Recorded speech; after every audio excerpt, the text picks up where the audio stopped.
desastre de Argentina. ¿Se han dado cuenta? La locura. Un decreto dictatorial del presidente neonazi de ultraderecha de Argentina, eliminando todos los derechos del pueblo, acabando con la soberanía económica de Argentina, convirtiendo a Argentina en una colonia económica, imponiéndosela al pueblo. Eres un error en la historia de Argentina, Milei. Eres un error en la historia de América Latina, Milei. Un error fatal en la historia de Argentina, Milei.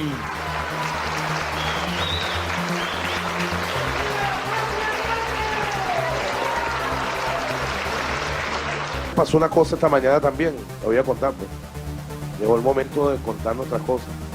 Yo entré a una capilla chiquitica, como a las 8 de la mañana, 8:30.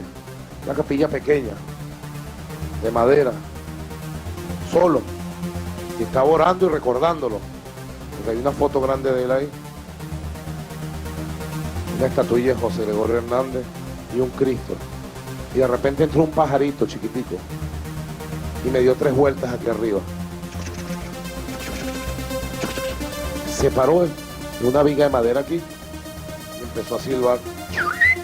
Un silbido ahí, bonito. Entonces yo me le quedé viendo y también le silbé, pues. Si tú silbas, yo silbo. Entonces silbé. Marito me vio raro, ¿no? Silbó un ratico, me dio una vuelta y se fue. Y yo sentí el espíritu de él. Lo sentí ahí como dándonos una bendición, diciéndonos, hoy arranca la batalla. Vayan a la victoria, tienen nuestras bendiciones. Así lo sentí yo, desde mi alma. Y así lo siento, lo mismo que sentiste tú.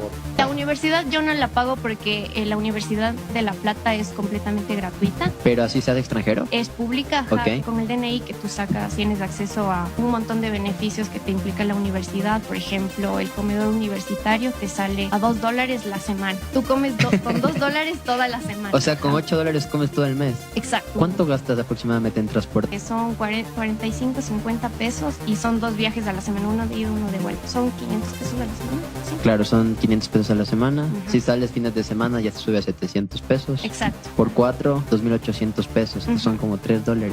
Ajá, sí.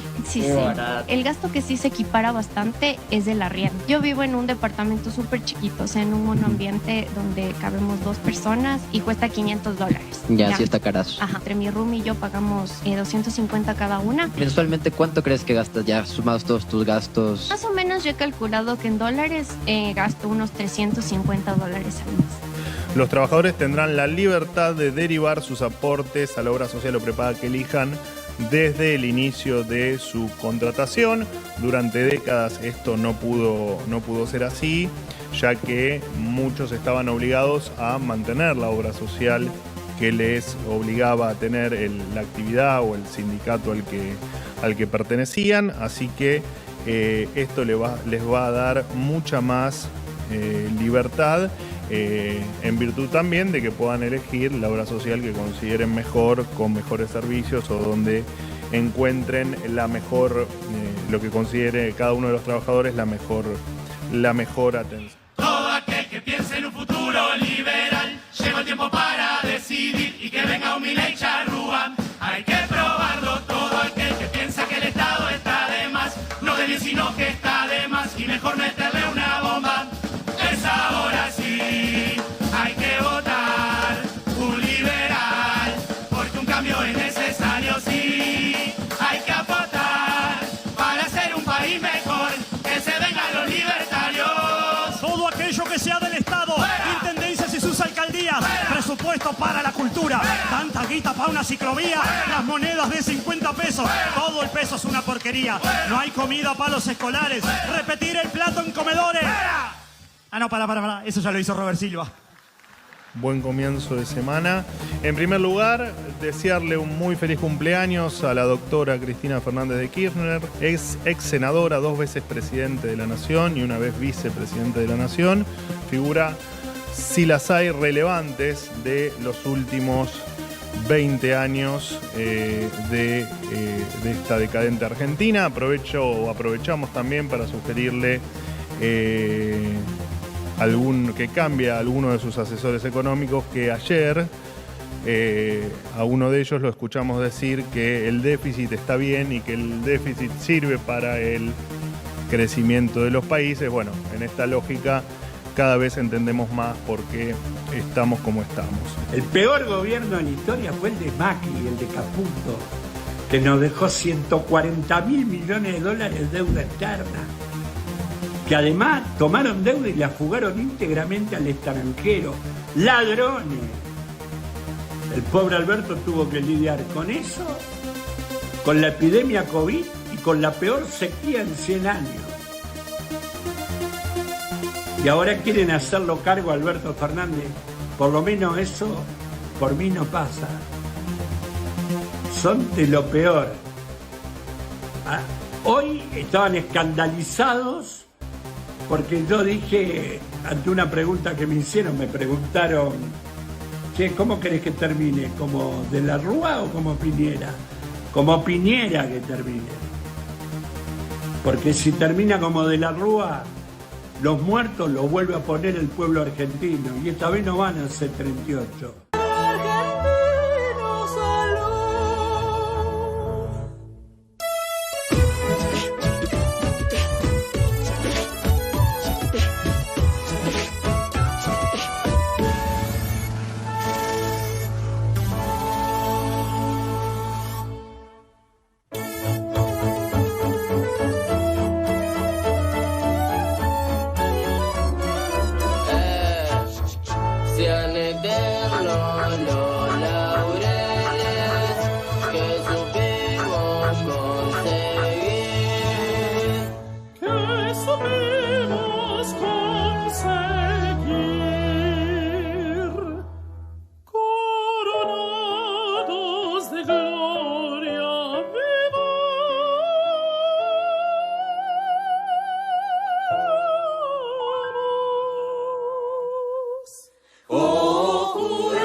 Señoras y señores, esto es Equipo de Noticias hasta las 23.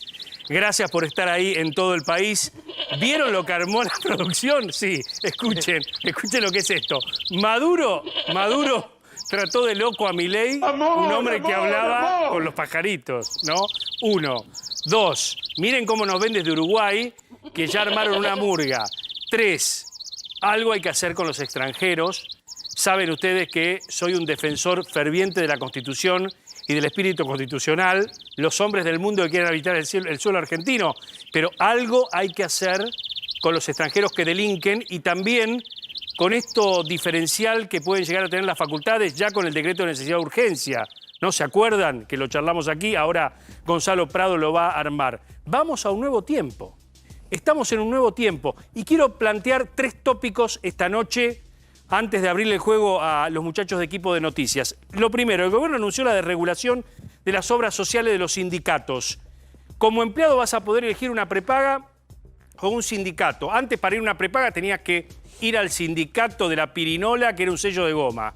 Pero ojo, porque las prepagas están atentas porque van a tener que aportar un 20% a un fondo solidario de asistencia. Ergo, ¿van a volver a aumentar las cuotas o esto se va a discutir? Además, lo del tratamiento de los extranjeros, que ya lo dije. Y lo último, vieron que todo se ajusta, vieron lo que son los precios, ¿no? No hace falta que yo me expida sobre lo que es este ajuste. Ahora, ¿cuánto va a durar esto? La panacea de todo esto es la dolarización o la salida de la dolarización. Y la pregunta es, ¿y si sale bien? ¿Y si sale bien? Se lo voy a preguntar a los muchachos. ¿Cómo están? Bienvenidos. Hola, Mariano. ¿Todo bien? Buenas noches. Muy bien. ¿Todo en orden? Bien. Che, ¿y si sale bien todo esto? Bueno, a ver, ¿qué? ¿La dolarización? Todo. Digo, a ver, el sacrificio es fuerte. A ver, vos caminás, tenés que andar buscando precios por los supermercados. El tema de los colegios, todo te aumenta. No hay precio de referencia. La verdad que el ajuste es fuerte. Muy. Ni hablar del transporte de mucha gente a pie que tiene que tomarlo. Pero digo, ¿y si esto sale bien? Bueno. ¿Y en un par de meses estamos hablando de otra cosa? Lo que pasa es que hay un montón de distorsiones, porque, por ejemplo, vos hablas ahora esto del transporte. Yo, para venir e ir a mi casa en el canal, tengo una guitita ahorrada, estoy buscando comprarme un auto. Sí. Quiero cambiar el auto que tengo y voy a lo barato, ¿no? Porque tampoco tanto no tengo. El más barato que hay hoy en la Argentina. Ahí tenés. ¿Este es el auto más barato? Este es el auto más barato que puedes conseguir hoy en la Argentina. ¿Cuánto es en dólares esto? Estos son algo así como... $10.000. Y $10.000. No, Sí. más. No, perdón, el precio de al lado, el precio de al lado son 12 millones de pesos, son $10.000. Bueno, a la izquierda, 18.500.000 pesos si lo compras acá. Ajá. Lo otro, ¿Sí? Pero si cruzo la cordillera de los Andes, el mismo auto, Sí. 12 millones de pesos. 12 millones 6 de pesos. millones y medio de pesos menos Ajá. se compra en Santiago de lo que lo puedo comprar acá a la vuelta en una concesionaria. Mirá. $1.000 menos. O sea, te pagás el pasaje de avión para ir. Claro, estadía, lo compro y te venís. después y cuando me venís vengo en acá, auto. después cuando venís acá tenés que pagar el patentamiento y demás, pero la cuestión está porque por la diferencia de precios. Y ahí te das cuenta, esos son impuestos. Esos son impuestos. Esos son impuestos. Son dos autos que entran de la misma manera. Pero espera, porque mi mamá me va a prestar una plata, tal vez me tiro a uno un poquito más grande. Hay camionetas también. ¿Y esta camioneta cuánto está? Este es el... Dejanos, este es el... Sí, No, tres, es el tres, mismo, el tres, mismo. 8.800.000. Sí. Es un poquito... Este viene con aire acondicionado. Ajá. Y tiene auto estéreo. Ahora, perdóname, Barato, acá vale 18 millones y Vos sale pasás 11 café. en Chile. Sí. Si yo cruzo la frontera, Sí. ¿no? Me voy Sí. me tomo un colectivo, vamos a hacerlo Sí. austero, me tomo un colectivo. Sí. Sí, Me vengo con un auto. sí, Me casan en la aduana y dice, usted ya se compró un auto en Chile. sí. Yo tengo que pagar el 50% del Claro. valor. Es No, decir, que casi empato. Cuando lo querés patentar acá ya estás pagándolo porque lo tenés que importar. ¿Me explico? Sí. Porque Claro, la pero- patente, vos el auto lo sacás. Suponete que lo sacás con la patente provisoria de Chile. Sí. Lo tenés que patentar acá. En su momento, no sé cómo será ahora la cuestión, había una facilidad para importar autos Bueno, en Tierra del Fuego. pero más tenías que 4 años tenías 4 que años. estar ahí. Pero Claro. más allá de eso, que sería una discusión subsiguiente, estamos hablando de lo que pagamos en impuestos. Claro. Vos pagás 2 autos y te llevas uno, porque con los impuestos es el doble. Pero mirá, junté unos mangos más, te decía, mi mamá me va a prestar, ahora sacó un préstamo, me va a prestar para comprarme una camioneta, Sí. que vale un poquito más. Se hace acá esta camioneta. Ajá. Esta camioneta se hace acá En la Córdoba, la Nissan. La Sí. que frontera en Claro. inglés es eso. Sí, la la frontera en inglés. Exactamente. Se hace acá en la Argentina. Sí. La quise ir a comprar, mirá lo que vale. En Chile, Mirá lo que vale acá y lo que vale en Chile. a ver. Porque aparte se hace... De acá lo mandamos para Chile. Claro, ¿Sí? claro. Vale muchísimo más barato en Chile. Te conviene, como vos decías, irte en micro hasta Santiago. Santiago, compras la camioneta y te la venís andando. Hay un ejercicio simple para graficar lo que está diciendo Carlos. Intenten sacar un pasaje al exterior. Van a encontrar que hay un poquito de pasaje en sus impuestos. Claro. Claro. Quiere decir que todo pasa por la carga impositiva. Totalmente. Ni siquiera ya por los aranceles que tenemos en el Mercosur. El otro día no puedo recordar el rubro, pero una emprendedora que tiene una pyme contó que el 60% del precio de su producto son impuestos. Claro, claro. 60%. De ese 40% que le queda, tiene que pagar, tiene que pagar alquiler, tiene que pagar proveedores, tiene que pagar materiales, tiene que pagar algún servicio, si necesita, por ejemplo, diseñar algo para un logo o demás. Es inviable. Claro. Ahora digo, ¿hay voluntad del presidente Milei dentro de su modelo de ir a una readecuación de los impuestos? El problema está en donde... Hay un ejercicio muy simple para hacer con eso, como me lo explicaban hace tiempo en la Casa Rosada.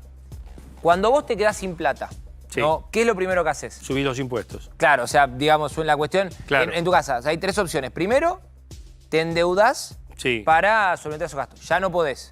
No. Muy bien. Segundo, haces un recorte de gastos. Sí. Tenés que tener mucho cuidado en Argentina qué recorte haces. Tercero, subís impuestos. Ya tenés la presión impositiva bastante alta. Claro. Entonces, hay un escenario de manta súper corta. Claro. Milei planteó durante toda la campaña que aborrece los impuestos. Claro.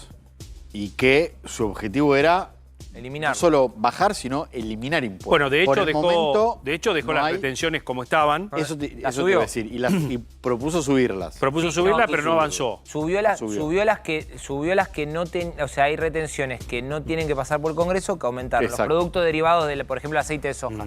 El Ejecutivo tiene la potestad de subirlos hasta cierto punto. Uno entiende que si el plan del gobierno avanza en la medida que el Poder Ejecutivo entiende que va a su camino, va a haber en algún momento baja y reducción de impuestos. Bueno, vuelvo sobre la pregunta inicial que les hacía, ¿no? ¿Y si esto sale bien?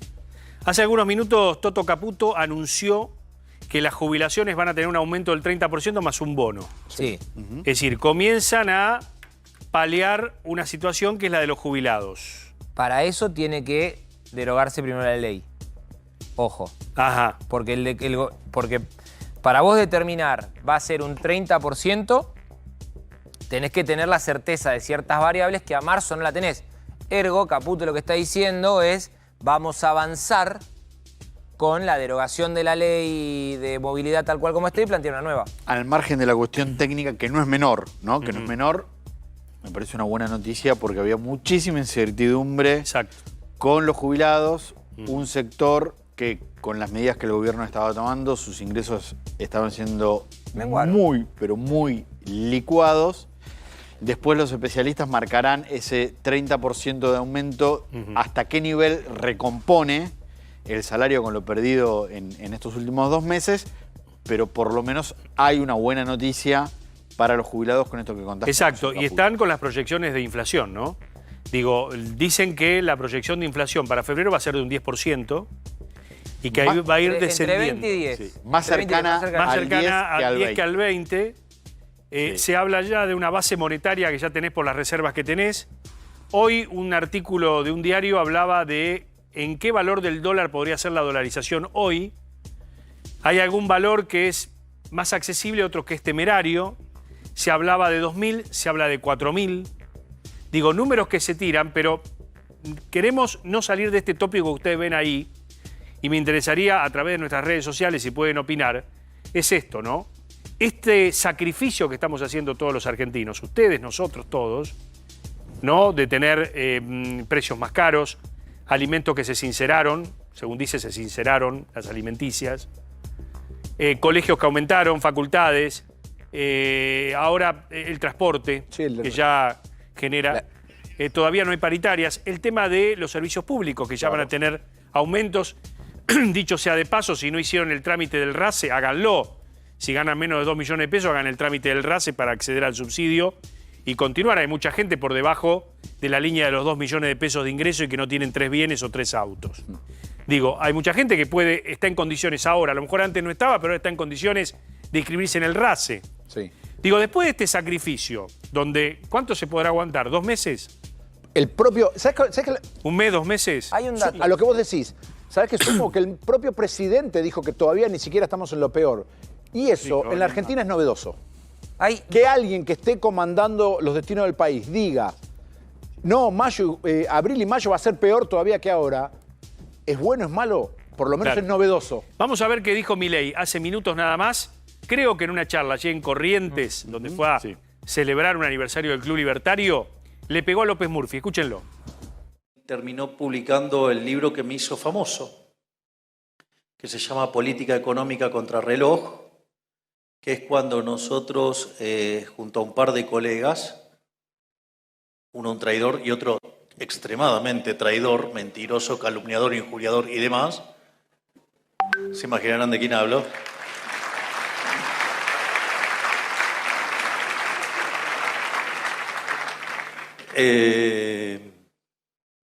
Entonces, en ese sentido, lo que pasó es que en ese libro se predice la crisis del 2014. Y a partir de ahí, bueno, ahí me empecé a ser conocido y, bueno, alea jacta es. Llegué a ser presidente. Bueno, ahí está, ¿no? Creo que le pegaba a Giacomini, ¿no? Que era su socio, ¿no? Sí, claro. Antes de eso le dio duro y parejo a López Murphy. A López Murphy, ¿no? Lo consideran traidor por haberse apartado de esta cuestión de un armado, un espacio liberal más amplio. Y me parece que a las críticas de traidores que ya eran conocidas, a López Murphy le sumó un calificativo muy, muy bravo, que es el de basura. Digo que era una basura, ¿no? Ahí, digo, sigue en su línea de confrontar duro con un sector de la política. Bueno, a ver, está en Corrientes, se saludó con el gobernador Valdés. Lo fue a recibir al aeropuerto. Lo fue a recibir al aeropuerto, a pesar de que no había... Ahora después lo vamos a ampliar. Porque quiero entrar en un tema, presten atención. El año pasado nos sorprendimos todos con el asesinato de Cecilia Strosky, ¿se acuerdan? La muchacha que fue asesinada en el Chaco y que a partir de su asesinato se descubrió toda una trama, ¿no?, de sometimiento y de manejos del dinero social. Pero después de ahí, Patricia Bullrich denunció que es una práctica común que se utilice en planes sociales a cambio de favores sexuales. ¿Tenemos el corte de Patricia Bullrich? Para recordar esto, fue muy fuerte. Muy fuerte. Hace algunos días nada más. Lo que habla, esto es mala política. Esto es mala política. Escuchen lo que decía Patricia Bullrich de lo que pasa en el Chaco.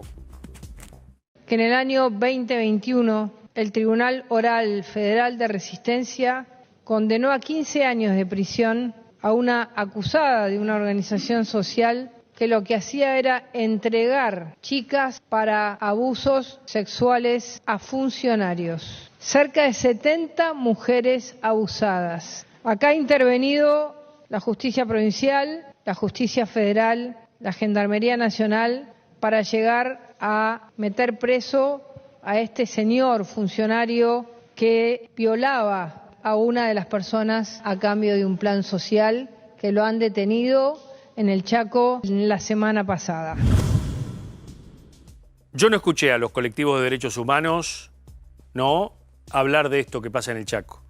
Tampoco los escuché en su momento cuando fue el tema Cecilia, ¿no? Cómo les costaba, ¿no?, enarbolar las banderas de lo que pasaba allí en una provincia gobernada por el peronismo en su momento. Porque es ideológico, Mariano. Es ideológico. Y eso es terrible. Porque ¿sabes por qué nadie dijo nada? Porque la que lo dice es Patricia Bullrich. Iván Yorker es diputado provincial del Chaco. Iván, ¿cómo le va? ¿Nos escucha? ¿Qué tal? Encantado de estar con ustedes, sí. Encantado. A ver, Iván, ¿cómo operaba, cómo era la maniobra, ¿no?, de planes sociales por favores sexuales? Sí, mirá, la verdad es que había un mecanismo muy claro que, como muy bien dijo la presidenta Patricia, la ministra de Seguridad Patricia Bullrich y el gobernador Esdero, era un mecanismo que ya estaba prácticamente institucionalizado, que nosotros encontrábamos, que era una práctica sistemática, lo vimos en la causa No Me Olvides, que es a la que hace referencia Patricia Bullrich, lo vimos donde había más de 70 mujeres que denunciaron que exfuncionarios de Capitanich y una organización que era la Fundación No Me Olvides prostituían a funcionarios, mujeres a cambio de planes sociales, de desarrollo social de la provincia del Chaco. Bueno, en este caso también había un dirigente de la localidad de La Leonesa que fue exfuncionario. Este exfuncionario no solamente era vocal del Instituto del Aborigen Chaqueño, sino que también fue miembro de la Comisión contra la Violencia de la Mujer Indígena. Y este señor forzaba a mujeres a mantener relaciones sexuales con él y con otras personas a cambio de mantener esta asistencia que él les entregaba. Él les entregaba esta asistencia porque el gobierno le confería la potestad a los dirigentes sociales de definir quién puede cobrar y quién no. Realmente, a ver, conocido el caso Cecilia, digo, Cecilia fue la punta del iceberg en todo esto, ¿no? Sí. La verdad que sí. Sí. ¿No? No sé si... Cecilia, porque, a ver, Cecilia chicos, fue un caso que mostraba algo que sucedía en nuestra provincia y que Merenciano Sena era la regla, no la excepción, y que también lo que sucedió ahora con Jorge Bregui, que es el dirigente actualmente detenido, es un caso más de los tantos que hay, porque había un sistema que le garantiza la impunidad a los dirigentes y le da la explotación de la gente por su vulnerabilidad. Ahora, diputado, buenas noches, Gonzalo Prado los saluda. Una consulta muy simple. Todo esto que usted está relatando, ¿habría sido posible sin la connivencia de un sector del peronismo y del ex gobernador Jorge Capitanich? En absoluto. en absoluto, porque ya ellos le garantizaban las condiciones para que puedan explotar sexualmente a las personas, ellos les garantizaban la impunidad. Digo, nosotros en un mes y medio descubrimos todo esto y un montón de cosas más, y esto no podría haber pasado bajo el radar de ellos, sin que ellos lo detecten, sin que estén al tanto, sin que lo sepan, O sea y que- sin que tengan capacidad de tomar medidas. Este dirigente tenía, por otros motivos, 4 denuncias dentro de desarrollo social. Perdón no que- es que nadie nunca había hablado de él. Perdón que vuelvan sobre este punto. O sea que para usted no hay duda que todos estos casos sucedieron porque Capitanich hizo la vista gorda. O la administración 100%. de Capitanich hizo la vista gorda. Fuerte. 100% fue un gobierno que decidió mirar para otro lado. Estas denuncias, no por estos casos particulares, pero sí este dirigente tenía otras denuncias y no se tomaba ningún tipo de represalia contra él. No había ninguna medida contra ellos cuando abusaban de la gente, cuando los obligaban a ir a marcha, cuando les quitaban las tarjetas y cuando hacían cuanta cosa y abuso se te ocurra contra ellos. Los obligaban a ir a las marchas con los hijos. Si no iban con los hijos, también les descontaban. Había una mujer embarazada que le hicieron caminar 80 kilómetros en una marcha desde La Leonesa hasta Resistencia, donde esta mujer tuvo su bebé anticipadamente y falleció después de tenerlo.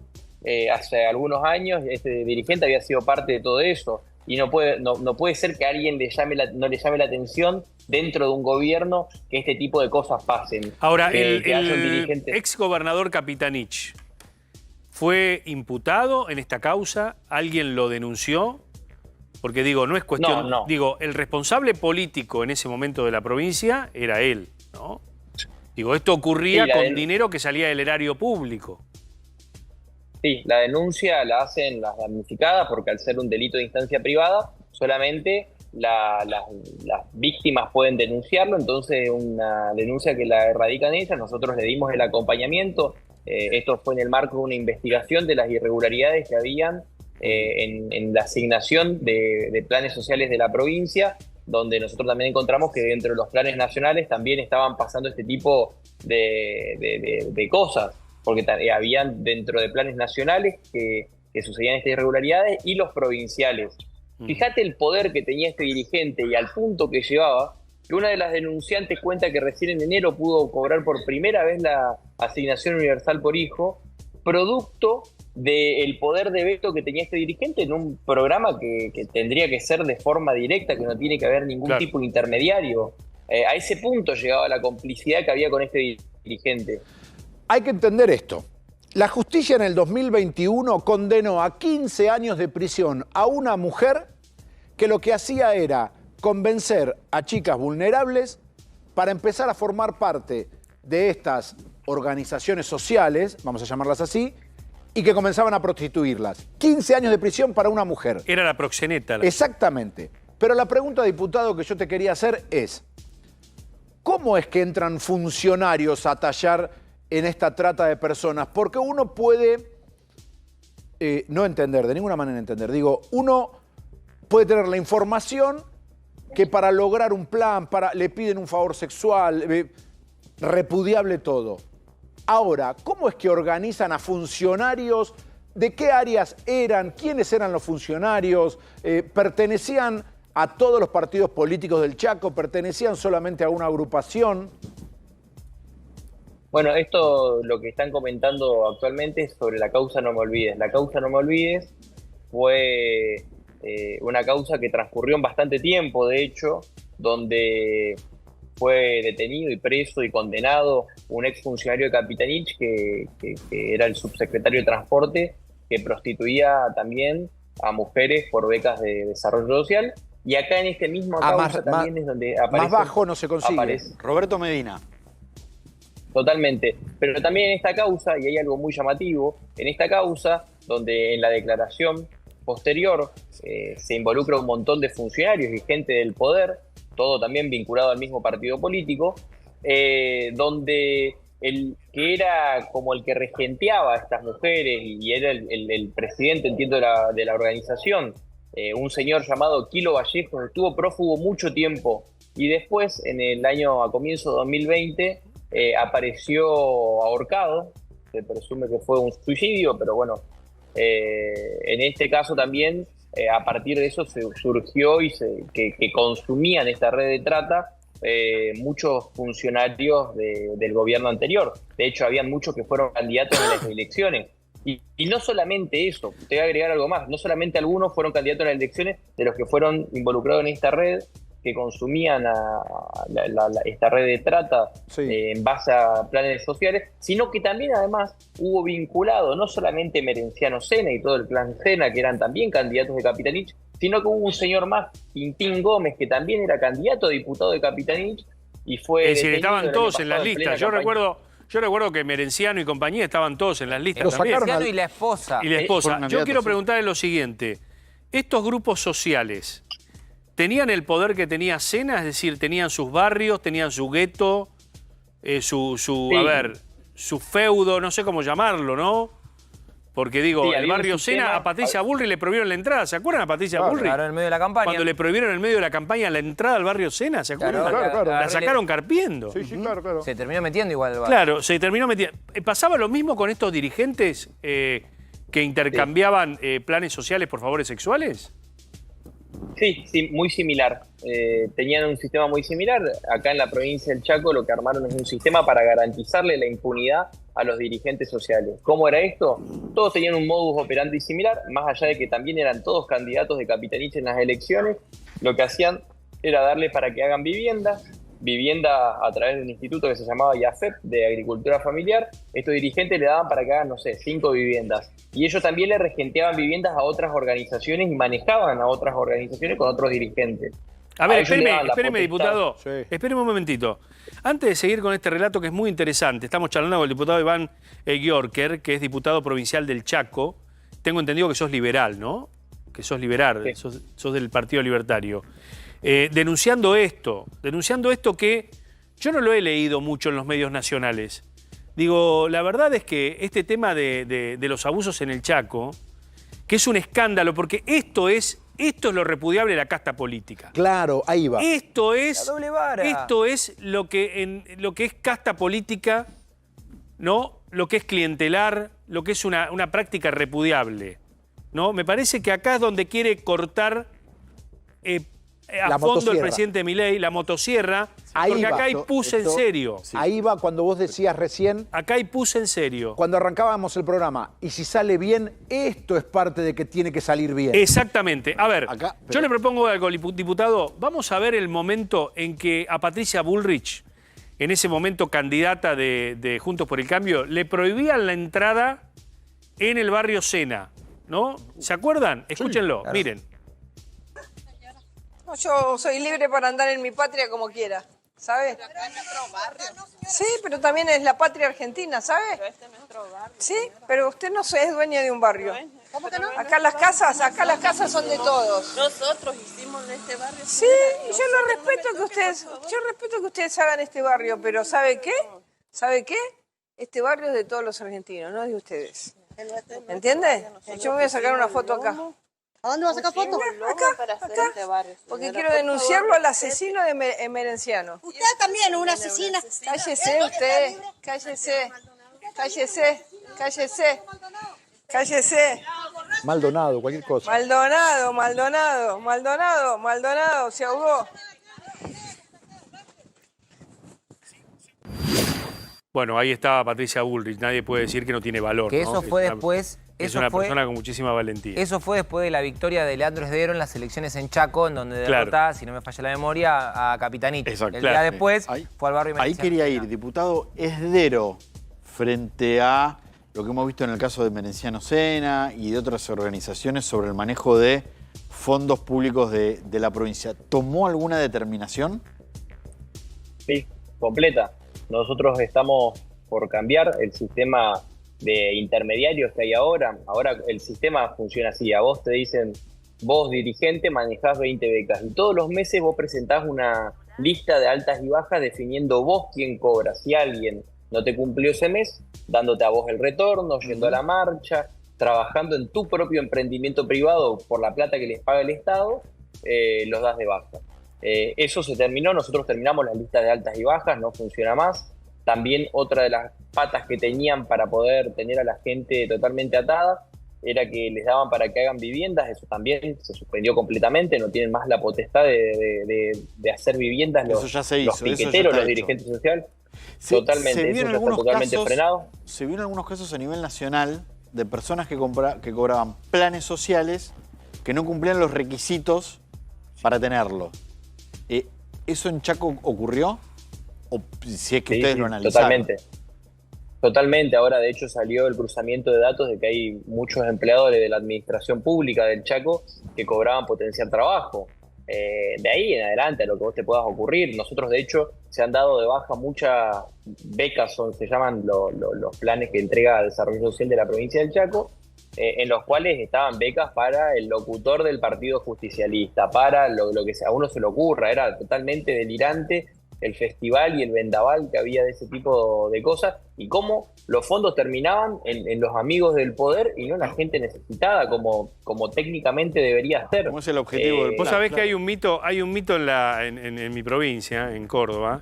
No sé si pasa lo mismo en el Chaco, pero la verdad es que me internan todos los habitantes de Córdoba con el tema de lo que pasa en los pueblos. Dicen que hay empleados de distintas empresas del Estado que cobran y que viven en los pueblos. ¿Esto es verdad? ¿Les pasa en el Chaco que han encontrado gente, no sé, que trabaja o reporta a determinada empresa, ¿no?, del Estado, sin trabajar, obviamente, ¿no?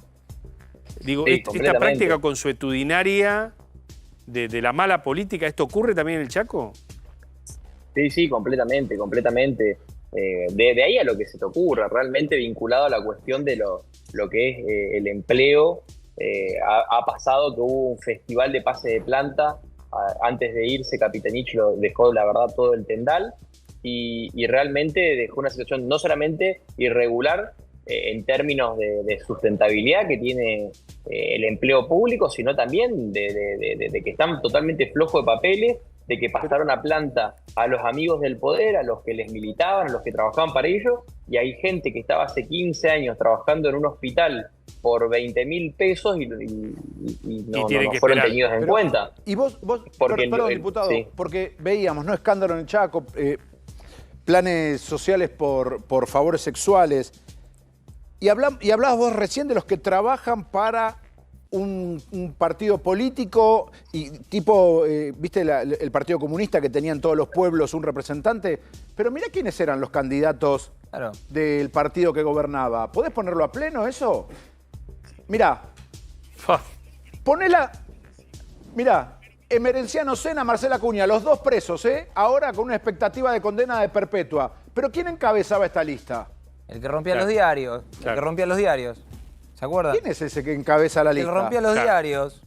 El que decía esto es basura y pum, rompía los diarios. El gobernador de la provincia que iba por la reelección, Jorge Capitanich, tenía como primer candidato a diputado provincial a Emerenciano Sena, hoy preso, expectativa de condena, prisión perpetua. La candidata a intendente de Resistencia era, qué raro que no puso intendenta, ¿no? Intendente de Resistencia, Marcela Acuña, presa, expectativa de condena, prisión perpetua. Diputado, ¿qué es de la vida de eso, Capitanich? ¿Dónde está Capitanich ahora? ¿Qué hace?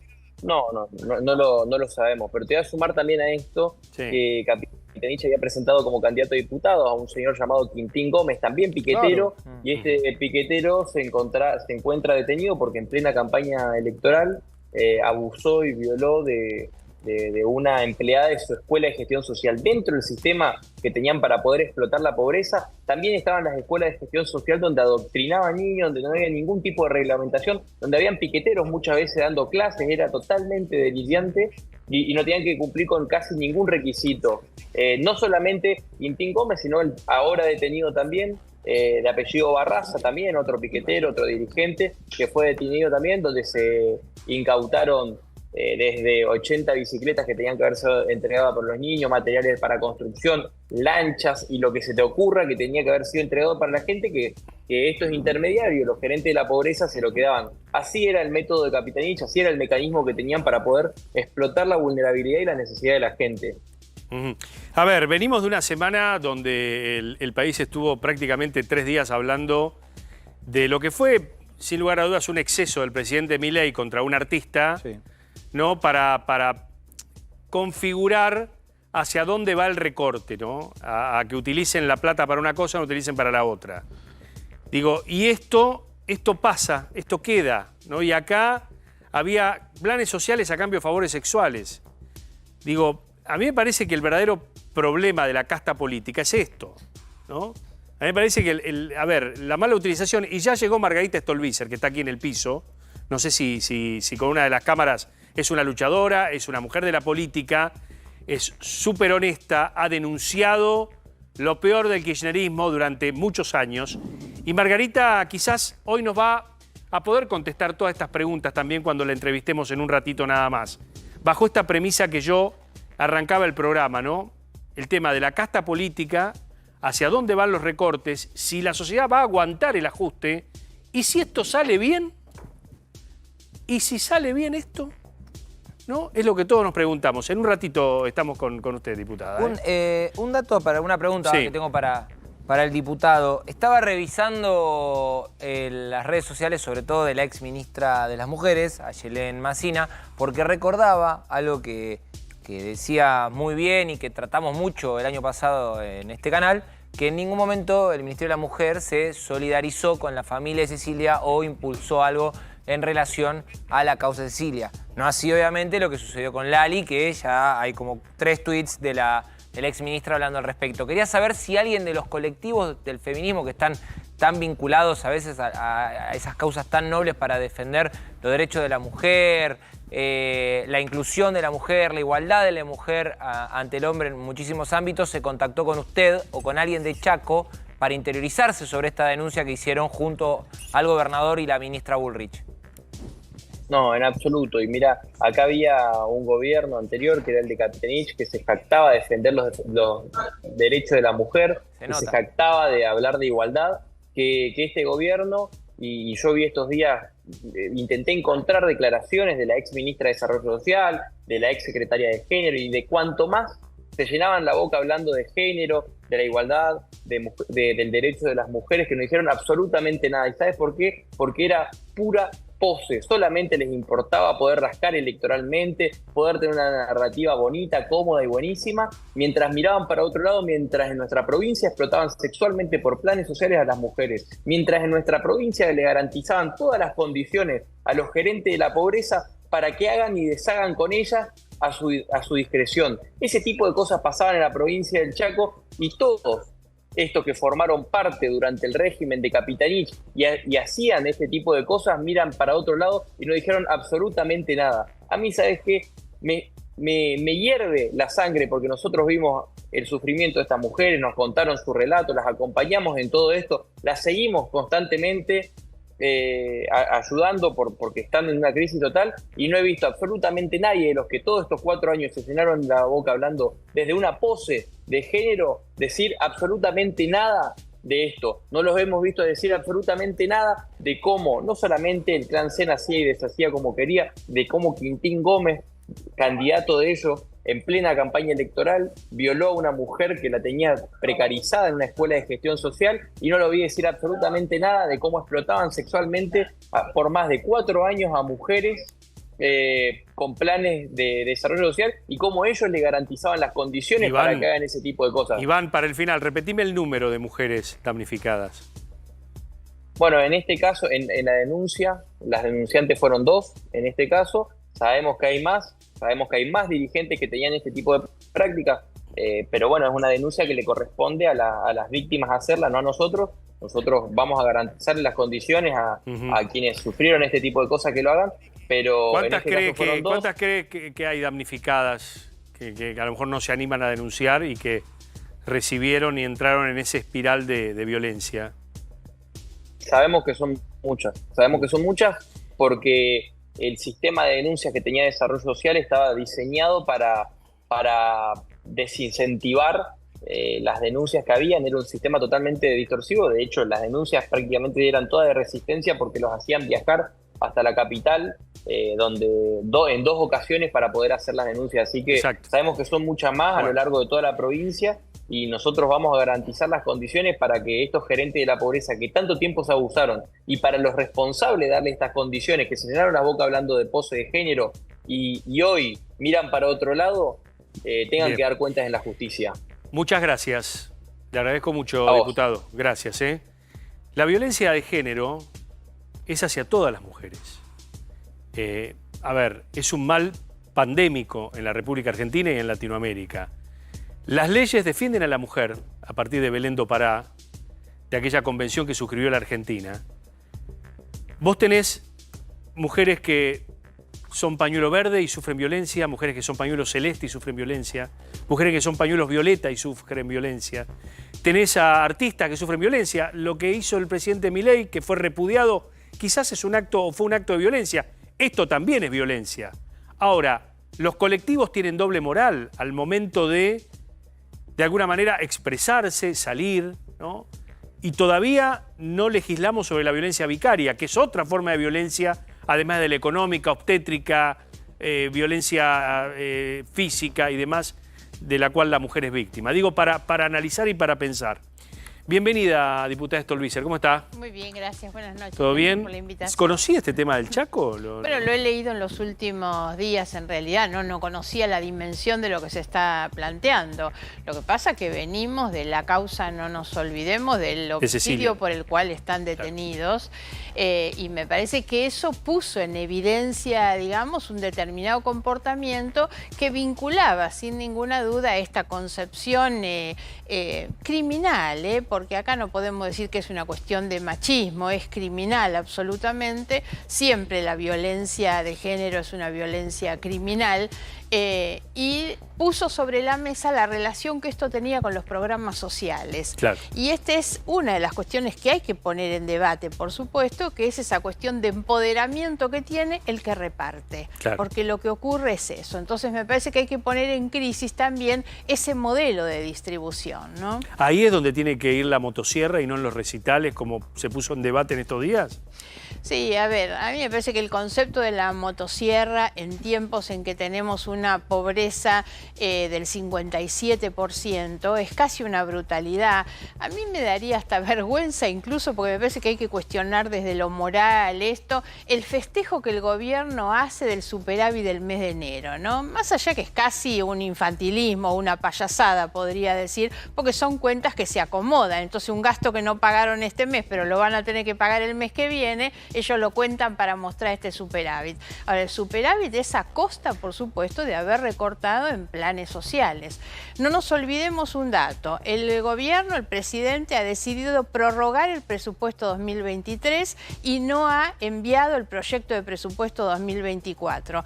¿Eso qué quiere decir? Que el gobierno hoy, el Poder Ejecutivo, está recaudando con la inflación de hoy y gasta con los números del año pasado.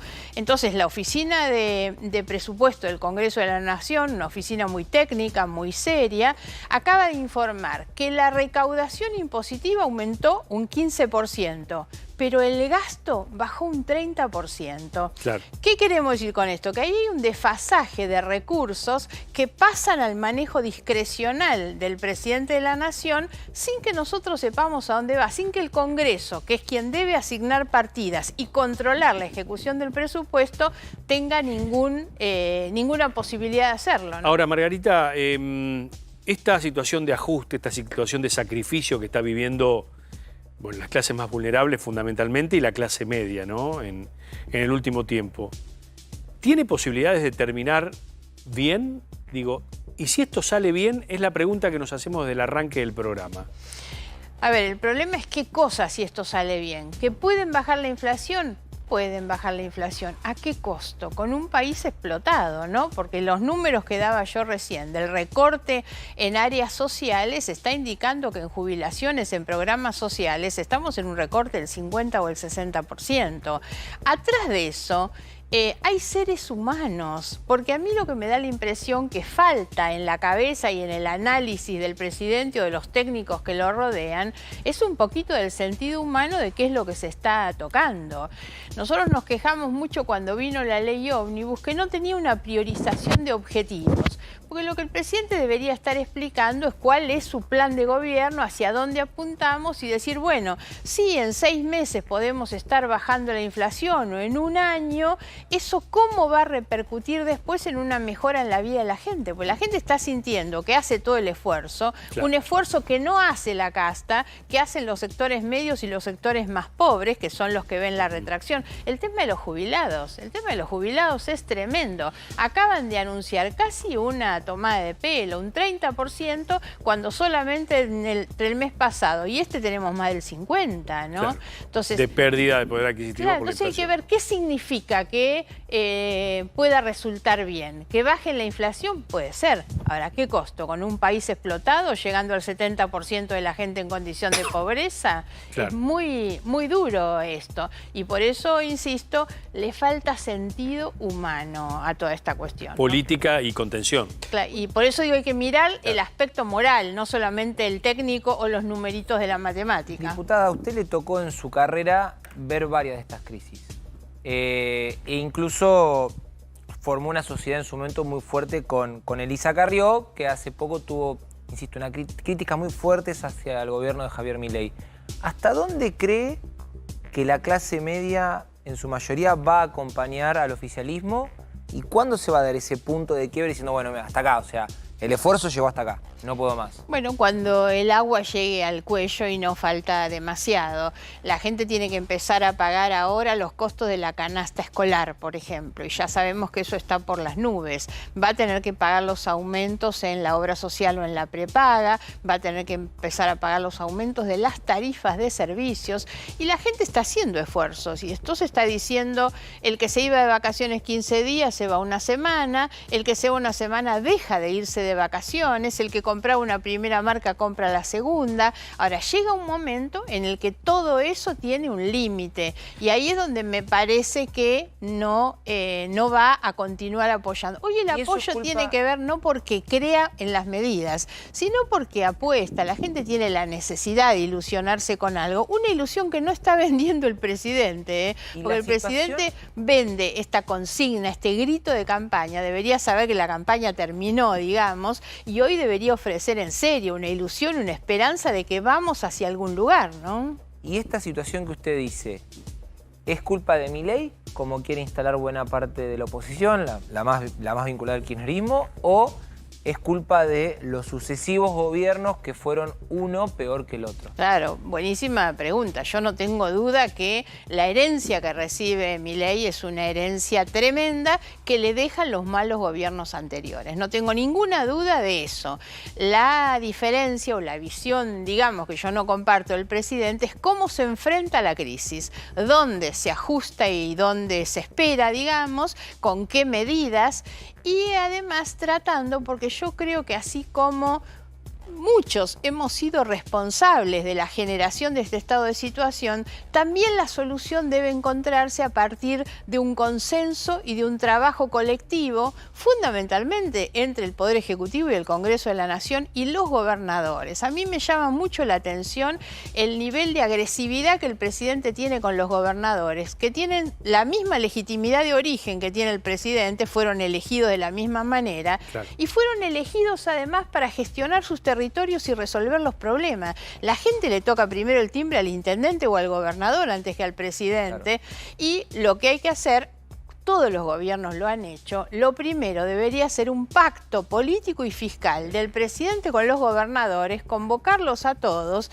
y ver cómo van a hacer. Pero ¿cómo se puede plantear eso si desde la Casa Rosada abiertamente baja una línea de queremos fundir a los gobernadores? Claro, no, por eso digo, es muy difícil y es lo que yo discrepo absolutamente con lo que han sido los primeros pasos de un gobierno que decidió increíblemente, de manera inconcebible y racional, pelearse con todos al mismo tiempo, con los legisladores, con los gobernadores, con los artistas, con la gente de la cultura, con la gente de la salud, con la gente de la ciencia, ahora con los docentes. Es muy difícil pensar cuál es la razón de esa pelea con todos al mismo tiempo. Ahora, lo de los gobernadores, insisto, que es central, porque los que están en el día a día resolviendo los problemas, muchos de ellos han empezado amenazado con planes de ajuste y de restricción de gastos. Hoy escuché en una reunión al gobernador Frigerio. Ha cortado todo tipo de viáticos, de autos oficiales, de horas extras. Salieron a pintar y arreglar las escuelas en el fin de semana con los funcionarios. O sea, hay gobernadores que están haciendo un esfuerzo y se tienen que bancar que desde la Casa Rosada los estén descalificando todo el día y amenazando. Además, esta amenaza de dejarlos sin plata, el subsidio del transporte, es otra de las cosas que hay que ver.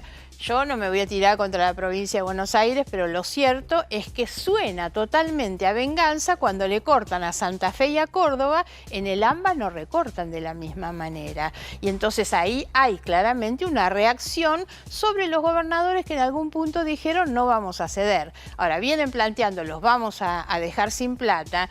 El gobernador no toma el transporte público. Los gobernadores tienen su auto oficial para andar. Claro, entonces, va directamente a la gente. Los que pierden con el transporte. Ahora el otro tema, el fondo de incentivo docente.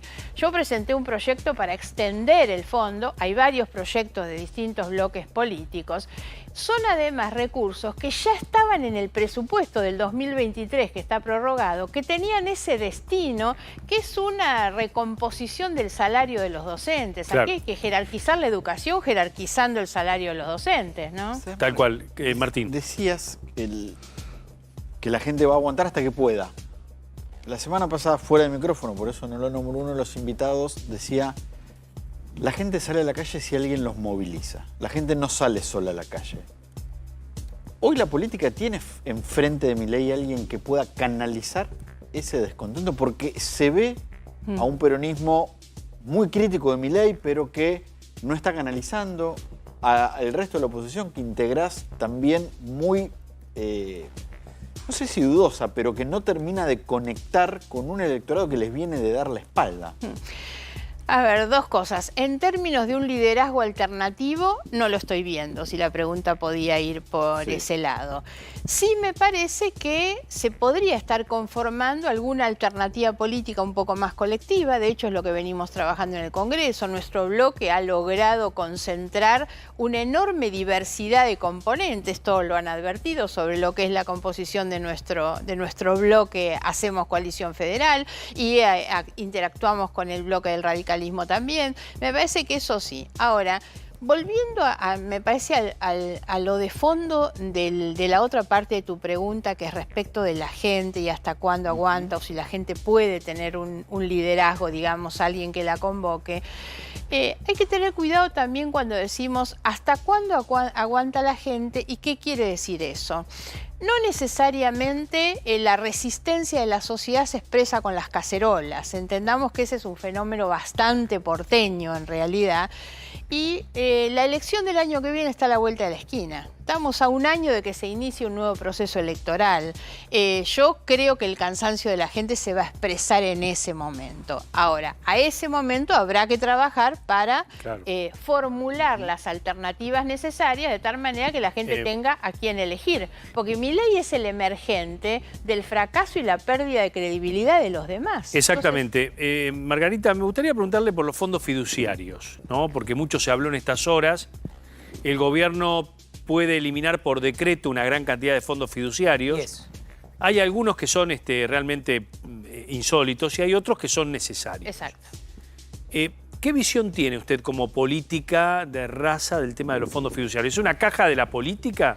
A ver, me parece que hay que dividirlo, no todo es lo mismo y me parece que sería un error fijar una posición genérica respecto de todos los fondos. Lo mismo dijimos con el tema de las privatizaciones. Claro. Privatizaciones no se podía fijar una fórmula que era sí o no a las privatizaciones. Algunas ni deberían existir como empresas públicas, otras hay que preservarlas. Con los fondos pasa lo mismo. Los fondos fueron creados, por supuesto, para tener un destino directo, que fuera transparente, que tuvieran asignación específica y en muchos casos hubo abusos. Cuando yo hice el primer libro, digamos, sobre la corrupción del kirchnerismo, el Yo Acuso, dentro de los capítulos, uno de los capítulos que yo planteaba era el tema de los fondos. Ajá. Porque en ese momento había fondos que se armaban exclusivamente para la corrupción y que tenían que ver con algo que sabemos de esa época, que eran, por ejemplo, los subsidios al transporte en aquel momento. La tragedia de 11,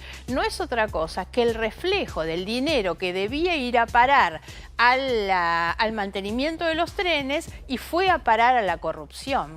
Eso se hizo a través de ese tipo de fondos, digamos. Ahora, hay otros fondos que son más que necesarios. Ahora, un dato que a mí me parece importante es que los fondos son administrados por el Poder Ejecutivo Nacional. Entonces, lo que el Poder Ejecutivo tiene que hacer es ordenarlos, emprolijarlos, dejar sin efecto el que no sirve, pero el resto, lo que no puede es echarle la culpa a los demás. No es culpa de los gobernadores que no funcionen los fondos. El mismo Poder Ejecutivo debería auditarlos, no eliminarlos. Dependen todos del Poder Ejecutivo Nacional. La gran mayoría de estos de los que hablamos son del Poder Ejecutivo Nacional.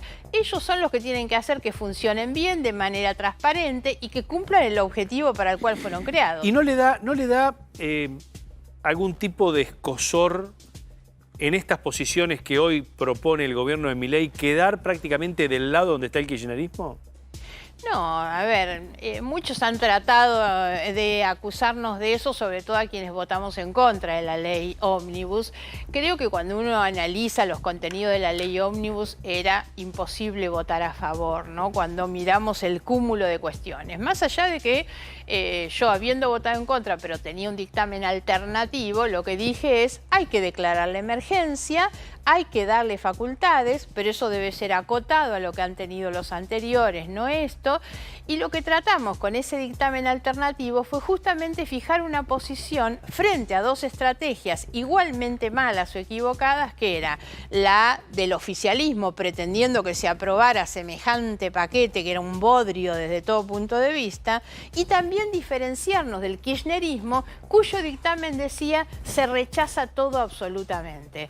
Entre otras cosas porque el kirchnerismo no tiene autoridad hoy para la crítica, sería mejor que se mantuvieran en un lugar de humildad, cosa que no tiene ni siquiera la propia expresidenta Fernández de Kirchner, y me parece que eso es lo que hay que tener en cuenta. Ellos planteaban rechazo total. ¿Qué quiere decir el rechazo total? ¿Que está todo bien en la Argentina? ¿Rechazo total es que no hay que cambiar nada? No. Por eso nosotros dijimos, hay cosas que sí se deben hacer, una reforma del Estado, una reforma administrativa, una emergencia que atienda sobre todo los problemas financieros y fiscales y económicos de la Argentina, pero el proyecto no tenía esto. Nosotros aceptábamos inclusive la moratoria, no porque nos guste demasiado, pero incluimos una cláusula que era el incentivo al buen pagador, al contribuyente pagador, para que no se sienta un tonto frente al que no paga y es premiado en la moratoria. Pero la moratoria era buena porque le ayudaba al Ejecutivo a obtener recursos y le sirve a la pyme, que está asfixiada y le tira un salvavidas. Ese paquete fiscal con la moratoria, el gobierno lo retiró, no se dejó ni ayudar. Digo esto porque esas fueron las diferencias que nosotros planteamos siempre con el kirchnerismo. El kirchnerismo reniega de cualquier tipo de reforma. Para ellos es como que todo estuviera bien y no se hacen cargo de nada. No se han hecho cargo nunca del gobierno de Alberto Fernández, el peor gobierno de los 40 años de democracia, y nadie se hace cargo del hombre, ¿no? Margarita, ¿sabes lo que pienso? Que yo te escucho, te conozco tu carrera hace mucho tiempo.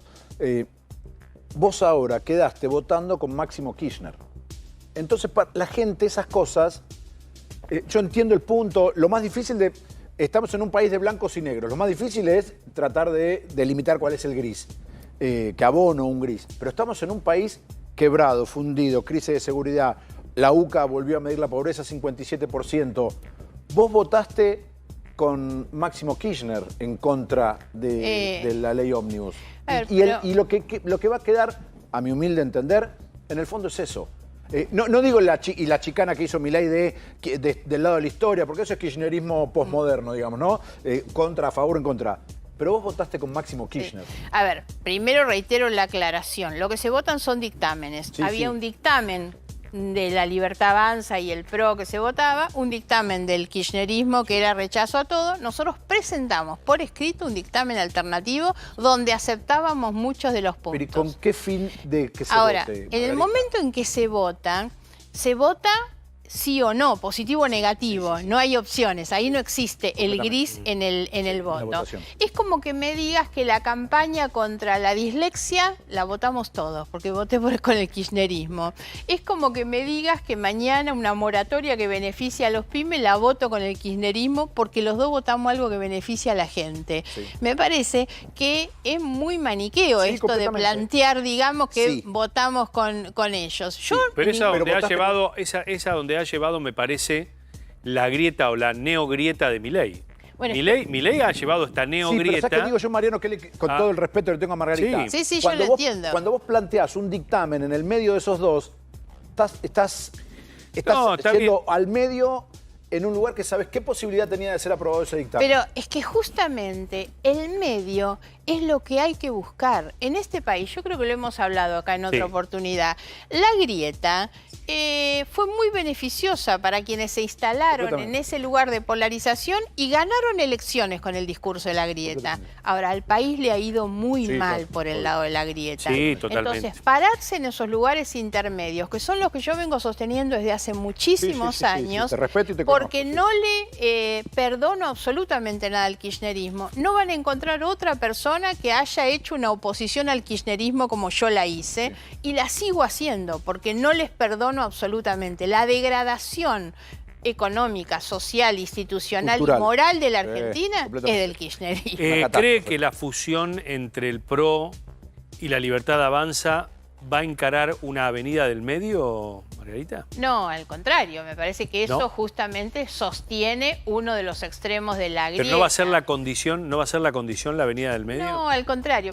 Por empezar, a mí me parece que ese acuerdo no pone nada, hoy no agrega ninguna novedad, Nada. porque eso es un acuerdo que existe desde el departamento de Acasuso, la incorporación del PRO al gobierno y el comportamiento en el Congreso, donde han votado como bloque todos ellos. No agrega nada nuevo. La conversación de Macri con Milei, ¿qué va a hacer? Que incorporan 5 funcionarios más al gobierno. No más que eso. Creo que no aporta en términos de una construcción diferente en el escenario, al contrario, fortalece el extremo, como se va a fortalecer seguramente el kirchnerismo, porque a mí lo que me enoja a veces de estos comportamientos que hay es que le regalan gran parte de la cancha y del electorado al kirchnerismo.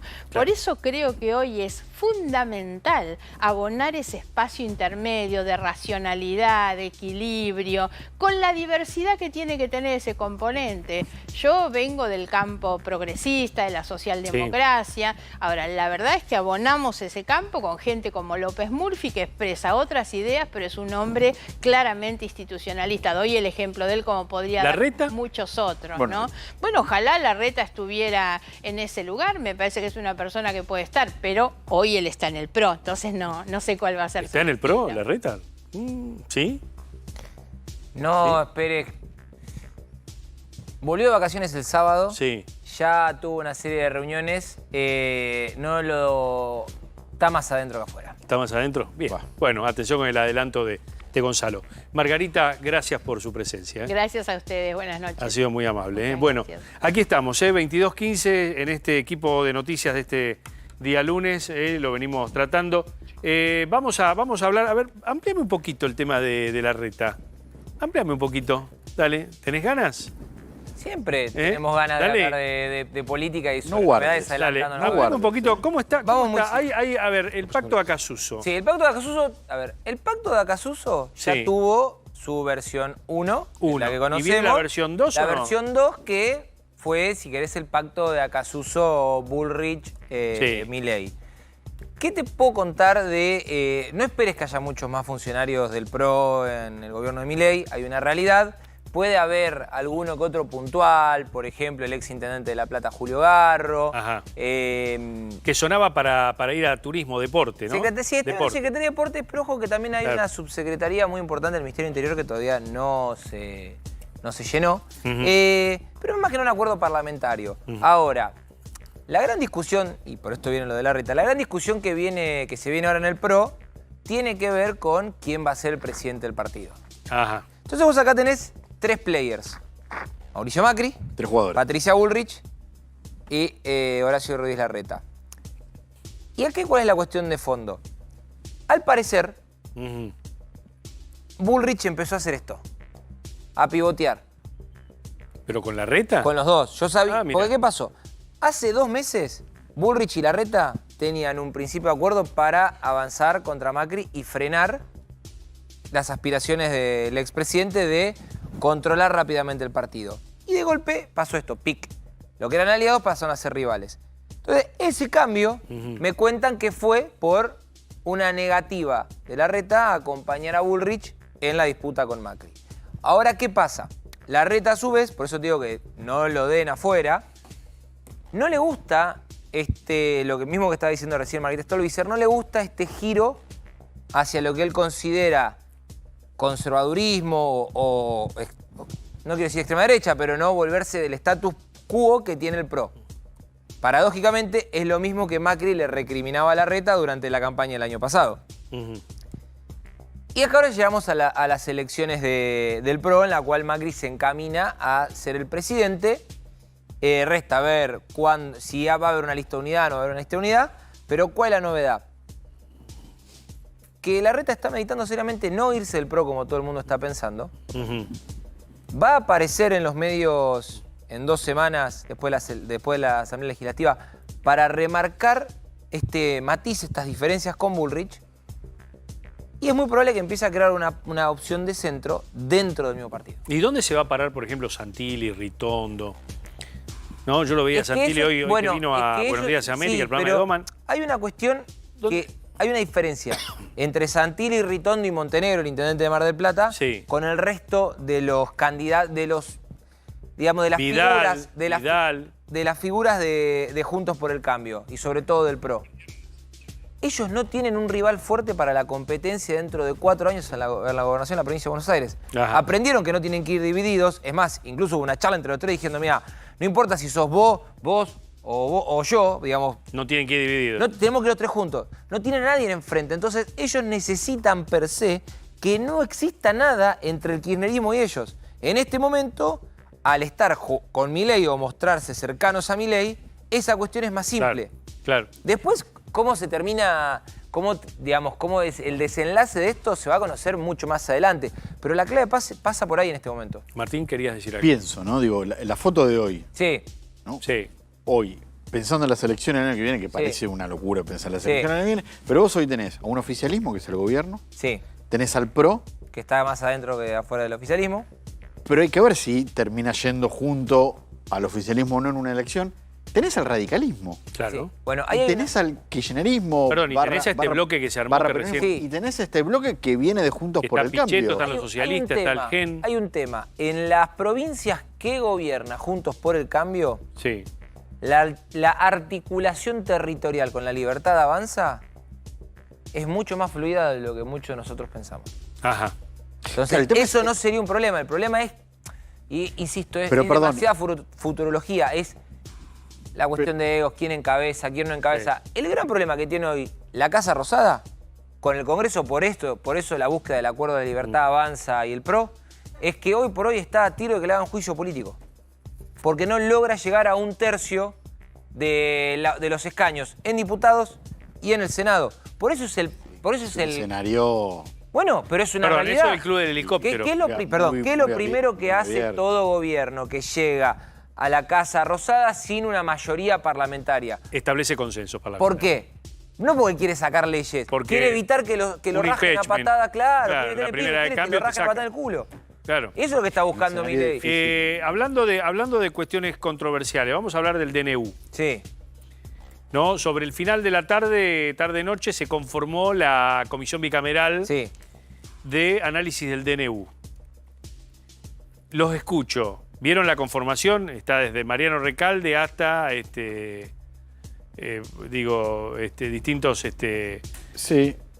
A ver, ¿cómo lo ven? A ver, me parece que la comisión tiene, primero, Unión por la Patria y después la UCR venían apurando la conformación de esta comisión. Yo no sé si está en condiciones de analizar el mega DNU, porque los plazos ya se le vencieron. Me parece que esto tiene un mayor sentido mirando si frente a la pelea de Milei con los gobernadores y a la pelea de Milei con el Congreso no se van a venir muchos más decretos de necesidad y urgencia, que ahí sí la comisión va a jugar un rol importante. De todas formas, lo que opine la comisión respecto de los DNU no es vinculante. Se cree que es la primera discusión, es un paso administrativo. Lo importante acá son las cámaras. Sí, igual te voy a agregar un dato que para Senado y diputado. Para la discusión política es no menor. Se terminó imponiendo el oficialismo. Martín Menem decía, yo quiero que haya solamente 3 integrantes del kirchnerismo por la Cámara de Diputados en la comisión bicameral. ¿Cuántos hay? 3. Listo. No pueden emitir un dictamen si no tienen el aval del resto de los diputados. Que, salvo que implosione los pocos consensos que logró el ministro de Interior, Guillermo Francos, no va a suceder. No. Porque el fantasma de esto que yo les mencionaba al principio sigue estando muy vigente porque nadie quiere quedar como un golpista. Y mientras tanto sigue vigente, ¿no? Por eso me parece que, con esto que dice Gonzalo, por eso sale la conformación también. Claro. No en vano todo ese tiempo. Y hubo una presentación del gobierno ante la Corte, ¿no? Por el DNU. Bueno, el DNU lo decía, sigue vigente, excepto en el capítulo... Genera derechos adquiridos, ¿no? Excepto el capítulo laboral. Sí. Y algunos casos puntuales para aumentos de prepagas, que la justicia en esos casos puntuales para esas personas ordenó que el aumento no se aplique. Todo el DNU sigue vigente. Porque inclusive durante la feria judicial hubo un fallo que dio marcha atrás con la reforma que el DNU hacía sobre la ley de tierras, pero después otro fallo judicial revocó esa decisión. El gobierno está discutiendo en la justicia la nulidad o la no vigencia de la reforma laboral del DNU. Lo que hizo el gobierno fue presentar ante la Corte Suprema de Justicia de la Nación una apelación, los fundamentos de la apelación, para que revoque el máximo tribunal el fallo de la Cámara del Trabajo que declaró nulos la reforma laboral del DNU. Eso es lo único que está suspendido hasta ahora. La Corte además tiene el reclamo del gobierno de La Rioja contra todo el DNU. Por lo tanto, la opinión de la Corte va a ser muy importante porque es la última instancia y es quien tiene la última palabra. Yo no sé si la Corte se va a pronunciar prontamente sobre esta cuestión. La semana pasada decíamos y sostengo que una primera mirada de la Corte es los problemas de la política, que lo resuelve la política, y la Corte cree que este es un problema de la política más allá de la mirada constitucional respecto del DNU o no, pero me parece que va a primar esa idea antes que haya algún tipo de resolución, por lo menos en esta instancia y en estos momentos de parte de la Corte. Che, ya hay repercusiones del tema del Chaco que tratamos acá desde temprano. Digo, si recién se suman a Equipo de Noticias, hablamos del tema denunciado en su momento por Patricia Bullrich, ¿no? Con el tema de la utilización supuesta de planes sociales a cambio de prostitución. Me cuentan que, mira, me dice este emisario que me está escribiendo, plan Milei Bullrich de la criminalización de la protesta a la criminalización de las organizaciones populares, ¿no? Y habla, ¿no?, de que, a ver, tienen una explicación, ¿no? Y ofrecen a Juan Carlos Alderete, que es de la CCC, ¿no? Alderete. Sí, de la corriente combativa y clasista. Ellos quieren aclarar que no son emerencianos Sena, ¿no? La corriente clasista y combativa no tiene nada que ver con... Está bien, pero aclarar eso. Nadie lo menciona. Es interesante, ¿no? Pero está bueno, lo comento porque me escribieron. Sí, el tema es que, bueno, entonces, ¿vos tenés también que ver con merencianos? No. Tampoco. Yo entiendo que tampoco se puede generalizar, no todos los movimientos sociales tienen esta práctica. No, pero no generalizó, dijo lo que estaban en Chaco. Acá hay una denuncia, acá hay una denuncia puntual sobre... Hay una denuncia puntual. Pero no, más que una denuncia, hay una condena. Claro. Es decir, hubo una investigación, hubo un juicio oral y hubo una condena. No es... Te puedo llevar acá un aporte. Yo vengo acá a ver el programa, pero a veces aporto algo. Mirá cómo llegaba, y acá quiero ver que analicen si está bien, está mal, es lo que corresponde. Siempre discutimos con Gonza el avión presidencial sí, el avión presidencial no, por el tema de seguridad. Mirá cómo llegaba Milei hoy a Corrientes. A ver. Mirá.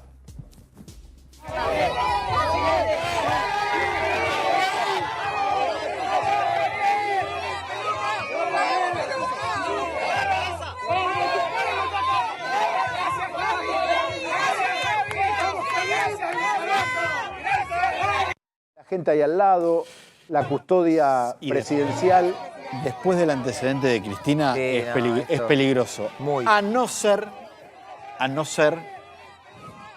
que toda esa gente Ya pasó un filtro. haya pasado un filtro. Que sean todos extras. Conociendo, no fue así. Yo siempre recuerdo, no sé con quién de los cronistas de A24 en alguno de los países del mundo contaba esto, que la custodia presidencial tenía anillos que iban filtrando quiénes llegaban hasta la instancia donde iba a estar el presidente de la nación. Me da la sensación que acá en Argentina esto no ocurre. Y con el antecedente de Cristina... Pero el intento de asesinato de Cristina no fue una operación de los servicios. No sé, pero fue un intento de asesinato. La pistola estaba. La pistola- No importa, pero la pistola en la cabeza Exactamente. estuvo. Y la cuestión, básicamente, no fue un No, no. desastre porque Saddam No salió la Hussein bala. no sabía Porque no salió la bala. no sabía cómo utilizar un arma. No, fue Pero- horrible. Por eso... Lo hemos repudiado acá. Por eso, a partir de ese caso, estas imágenes... Yo porque y te digo, te- el mismo te generan- Dalbón dijo te que generan. había sido una operación de los servicios. Pero escucha, pero Dalbón es Fue el un mismo abogado Dalbón, y distinto. bueno. Pero escucha, pero vos estás haciendo kirchnerismo. ¿Por qué? ¿Quién? Porque vos. ¿Por qué? Porque si una de las cosas que más bronca le dio a Cristina Kirchner fue darse cuenta que eran 4 copitos las que quisieron. Claro, que organizaron un atentado como Vos estás nosotros abonando la organizamos un teoría del kirchnerismo de detrás del intento ¿Es de una teoría asesinato. kirchnerista esa? Detrás del intento de asesinato estaba Milman, Pero discúlpame. estaban todos los servicios de inteligencia. Hubo un esfuerzo, y sigue habiendo un esfuerzo para vincular al grupo Revolución Federal, que tiene unas formas de manifestarse violentas, Sí, que claro. atrasan, que no son del consenso. Que le pegan a de ser delincuentes. Claro, a los cuatro vinculados, los cuatro partícipes del atentado. O sea, un esfuerzo sobrehumano en la justicia para comprobar lo que hasta ahora no hay forma de conexión. A ver, real. vamos a ver qué dice, qué contestó Ricardo López Murphy a Milei. Presidente Milei, por republicano, respeto a su investidura, me reservo la respuesta que de otro modo merecería. Además, mis muchos años luchando con coherencia y civismo por nuestra patria hablan por mí, dice Ricardo. Sigue. Muy enojado. Sigue, jamás fui un enemigo, pero si decide darme tal carácter allá usted, yo suelo enfocarme en lo importante y no en cuestiones personales. Le deseo templanza, sabiduría y que Dios lo acompañe en el importante trabajo que tiene por delante. ¿No? Ahí estamos, ¿eh? Muchas Bueno, repercusiones. a ver, ¿por qué repercusiones. 127 likes tiene. ¿Por qué esto? Porque hoy, hace un ratito nada más, el presidente Milei dijo que López Murphy era un traidor a las ideas de la libertad y fue más allá en las críticas que tiene Milei para algunos diputados, lo calificó de basura. Bueno, ha llegado Elisa Trotagamus, que es defensora de derechos humanos venezolana argentina. En algún momento fue nombrada embajadora argentina por el gobierno, de alguna manera, de Guaidó, que no fue reconocido por el gobierno de Alberto Fernández y fue, de alguna manera, desafectada. Bienvenida, Elisa. Gracias por acompañarnos. Buenas, gracias. ¿Me permite pararme? Quiero mostrarle un video. ¿Lo tengo el video? ¿Lo tenés al video? Dale, mándame el video, a ver. Desastre de Argentina. ¿Se han dado cuenta? La locura. Un decreto dictatorial del presidente neonazi de ultraderecha de Argentina, eliminando todos los derechos del pueblo, acabando con la soberanía económica de Argentina, convirtiendo a Argentina en una colonia económica, imponiéndosela al pueblo. Eres un error en la historia de Argentina, Milei. Eres un error en la historia de América Latina, Milei. Un error fatal en la historia de Argentina, Milei.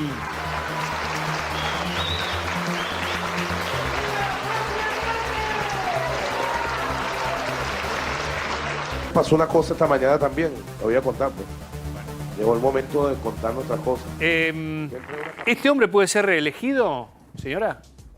Bueno, depende de qué entendamos por reelegirse. En Venezuela hasta el momento, lamentablemente, votar no significa elegir.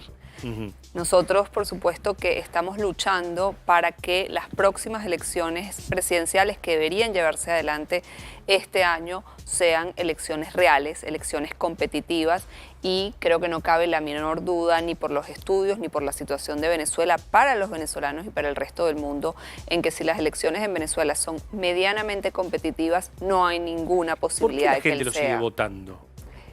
Es que nuevamente, Mariano, la gente no lo vota. Los estudios demuestran que cada 8 de 10 venezolanos quieren y gritan por un cambio en Venezuela. Los que se atreven a decirlo, es decir, en un régimen represor que persigue, es probable que el número sea aún mayor. Solo para darte un ejemplo, en un país en donde a cualquier disidente u opositor se le persigue y se le condena como se hace, con penas incluso mayores a las de asesinato, más casi 3 millones de venezolanos decidieron el 22 de octubre pasado salir a manifestarse y votar en las elecciones primarias de la oposición, autogestionadas por la oposición. Claro. Elisa, ¿hay violaciones a los derechos humanos hoy en Venezuela? No solo hay violaciones a derechos humanos, es una política de Estado.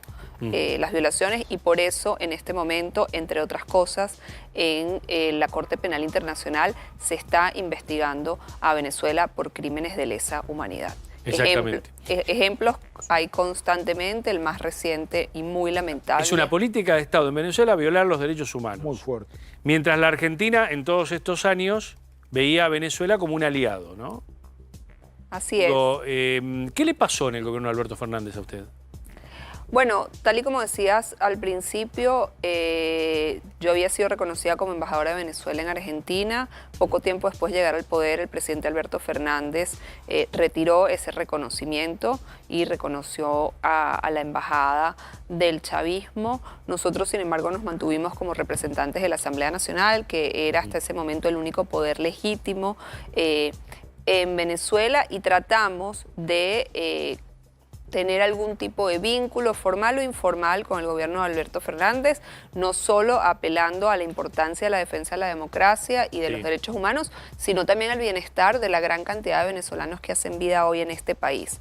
Eso lamentablemente no fue posible, y no solo no fue posible, sino que vimos cómo a medida que transcurría el tiempo el gobierno de Alberto Fernández se posicionaba a favor de un dictador criminal, genocida como es. Sí, serpenteó un poco ahí, ¿no? Parecía que iba a haber como una suerte de condena y después no, se alineó con el presidente de México, ¿no?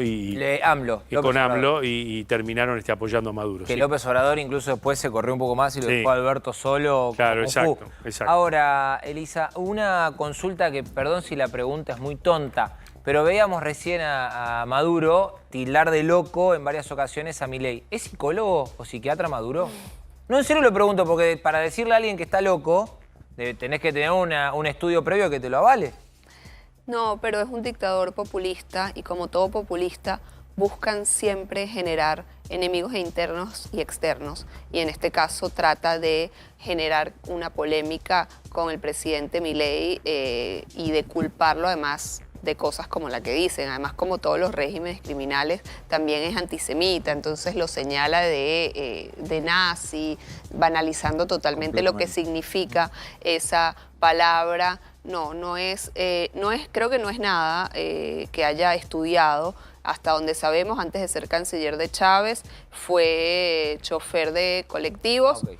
No porque no sea, por supuesto, un trabajo más, pero parece que tampoco nunca condujo ningún colectivo, sino que solamente se dedicaba a la política sindicalista, y bueno, de ahí pasó a ser canciller y hoy en día el dictador que dictamina justamente qué es lo que sucede en Venezuela. Elisa, hace un tiempo hubo un acercamiento a Estados Unidos con Maduro por el tema del petróleo. Te quería preguntar, ¿cómo está hoy esa relación y quiénes en la región apoyan a Maduro? Me refiero a la región, te digo, toda América. Sí, en relación a Estados Unidos ha sido muy contundente, como muchos otros países de la región y a nivel internacional, en generar medidas de presión para que Maduro justamente abra algunas puertas, cosa que no ha hecho, para que en Venezuela no solo haya elecciones medianamente competitivas, sino también se liberen a los presos políticos, cesen las violaciones a los derechos humanos. Y por eso Estados Unidos, como otros países, ha sido partícipe de la mesa de negociación. Lamentablemente, la mesa de negociación, su último capítulo, el de Barbados, hemos visto cómo el régimen lo ha pateado, como ha hecho con todas las mesas anteriores. En el caso de la región, bueno, vemos cómo lamentablemente líderes como Petro, como Lula, vuelven a caer en estas insólitas declaraciones de defender lo indefendible, porque además son líderes que vienen de haber sido electos democráticamente y se alían con dictadores o con países que estimulan el terrorismo. ¿Y el gobierno de Milei tiene acciones concretas contra el régimen? Para nosotros eso ha sido muy importante. Evidentemente se está trabajando. El presidente Milei no ha dudado un solo segundo en catalogar a Maduro como lo que es, pero incluso nosotros hemos tenido reuniones con la canciller Diana Mondino, haciéndole una serie de peticiones en relación a la importancia que tiene para nosotros que Argentina, además como un país ejemplo, modelo y parangón de los derechos humanos, después de que regresó la democracia a este país, colabore con Venezuela para que justamente retomemos ese camino. Trotagamus, mire esos rostros que nos propone aquí nuestra producción. Esta gente vino a la Argentina. ¿Para qué vino a la Argentina esta gente con este avión, este 747, que ahora fue enviado a Estados Unidos, ¿no? Y bueno, Maduro sigue diciendo que Argentina le robó el avión y demás. ¿A qué vinieron? Bueno, creo que es una pregunta que todos nos hacemos, pero creo que las distintas respuestas que podamos tener, ninguna es buena. Ajá. Ver cómo el régimen iraní con el régimen venezolano se aliaron para, en este caso, mandar a esta tripulación o tener este avión sobrevolando, porque además recordemos que este avión cayó en un momento en Argentina porque necesitaba cargar combustible y seguir, digamos, no estaba pensado que fuese declarado que este avión estuvo aquí. Menos mal, por supuesto, se prendieron las alertas correspondientes y, como bien dice, hoy este avión está en manos de quien tiene que Le hago una última pregunta que es polémica, ¿no? ¿Usted está de acuerdo con que, por ejemplo, los estudiantes venezolanos tengan que pagar los aranceles universitarios como propone el gobierno de Milei? Yo creo que cada país tiene que adoptar las medidas que consideren. Ahí siempre hay algo que recuerdo, y esto lo digo tanto argentina como venezolana. No existe mejor país para emigrar que Argentina. Argentina es un país que desde su constitución está abierto a todos los países del mundo y en el caso especial de los venezolanos, muchísimos hacen vida aquí, más allá de los avatares de la vida cotidiana, más allá de la situación económica, están muy agradecidos de que este país les ha abierto las puertas de la manera en que lo ha hecho y se ha solidarizado la gente en la manera que lo ha hecho. Evidentemente, cada país tendrá que ver cuál es su situación y qué medidas pueden o no pueden tomar. Y además te quiero decir algo, Mariano. Todos los venezolanos esperan y aspiran a que Argentina le vaya de la mejor manera posible. Y si eso forma parte, que no está en mí decirlo, estoy seguro que muchos lo apoyarán. Una última pregunta, Martín. ¿Cuántos venezolanos se fueron de su país y cuántos están en la Argentina? Han salido aproximadamente 8 millones de personas. Estamos hablando de 29 millones de personas. Estamos hablando de 30%. Más de la población de Austria, 3 veces la población de Croacia. Así es, 4 veces la población de Qatar. Es la crisis de refugiados más grande del mundo. Es más grande que la de Siria y es más grande que la de Ucrania, que son países en guerras. Y aquí actualmente hay alrededor de 250.000 venezolanos. A ver, no sé si llegamos, le estoy pasando, le agradezco. A ver, a María, le mandé a Ale. ¿Podemos poner al aire este video a ver si es cierto, si es esta crisis que se está viviendo? Uno de los lugares más bellos que tiene el planeta es Isla Margarita. Mirá esta casa, ¿te gusta? Sí. Mirá. Casa en venta, dice. Muy linda, ¿eh? Sí. Adelantar un poquito, es largo el video para que se vea un poquito más la casa. Gracias, mirá, con pileta. El señor no viene incluido. Quincho. piscina. Isla Margarita, el Mar Caribe, uno de los más lindos que tenés. ¿Cuánto vale una casa en un lugar top del Caribe? $1.000. Muy bajo. Y no, tiene que esto... No sé, $80.000, $100.000. $150.000. $300.000. Estamos hablando, que es como dice Carlos, ¿no? Mar Caribe es... $150.000. $40.000. Ahí está, $45.000. No, imposible. $45.000. Lo que vale un monoambiente. ¿Esto es cierto? ¿Es así? Que están rematando.